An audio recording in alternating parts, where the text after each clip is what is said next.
அச்சு முறிஞ்ச ஊர் தான் அச்சரப்பாக்கம்னு ஒரு ஊர், அச்சரப்பாக்கம்னு சொல்லிட்டு அச்சு முறிந்த ஊர் அது. அப்ப அச்சு இருபாகம் ஆன ஊர் அச்சரப்பாக்கம். அப்போ அங்க வந்து பிள்ளையாருக்கு வந்து சிவபெருமான் வந்து பூஜை பண்றாரு. அந்த அந்த கோவில் வந்து 2 மூலவர் இருக்கும். ஒரு சன்னதியில வந்து சிவபெருமான் அம்மாவும் ஒண்ணா இருப்பாங்க. உருவத்தோட இருப்பாங்க. எப்பயும் லிங்கத்தோட இருப்பாங்க. அங்க உருவத்தோட இருப்பாங்க. காரணம் என்னன்னு பூஜை பண்றாரு. யாருக்கு? விநாயகர் வந்து பூஜை பண்றாரு. சிவபெருமானுக்கே தடை ஏற்பட்டுக்குது. அருணகிரிநாதருக்கே தடை ஏற்பட்டுக்குது. நம்ம என்ன பண்றோம்?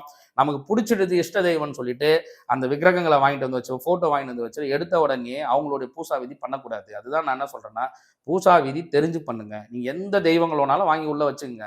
உங்களுக்கு அடிக்கடி நமக்கு ஒவ்வொரு தெய்வங்கள் மேல ஆசைகள் ஏற்படும். ஒவ்வொரு மாதங்களுக்கும் ஒவ்வொரு தெய்வங்களை நம்ம பார்க்கணும்னு தோணும். எல்லா தெய்வங்களுக்குமே அருள் கடாட்சம் இருக்கு. ஒவ்வொன்றுமே நமக்கு தனித்தனி சிறப்பு வாய்ந்த ஒவ்வொரு தெய்வங்கள் நமக்கு சித்தர்கள் கொடுத்த எல்லா தெய்வங்களுமே நீங்க பூசை ரூம்ல யார வேணாலும் வச்சுக்கலாம். ஆனா கணபதி பூஜை, கணபதி சித்து முடிச்சிட்ட பிறகு உங்களுக்கு இஷ்டமா நீங்க யாரை வணங்கணும்னு நினைக்கிறீங்களோ, வாராகியை வணங்கணும்னு நினைச்சாலும், பைரவரை வணங்கணும்னு நினைச்சாலும், அதுக்கப்புறமா அவங்களுடைய பூசா விதி தொடங்குங்க. கணபதி பூஜை செய்யாம நீங்க எடுத்த உடனே எந்த தெய்வத்தோடைய உக்ர தெய்வத்தோடைய பூசா விதி தொடங்கினாலும் அந்த இடத்துல அவங்க ஒரு ஆட்டம் காட்டிட்டு தான் போவாங்க.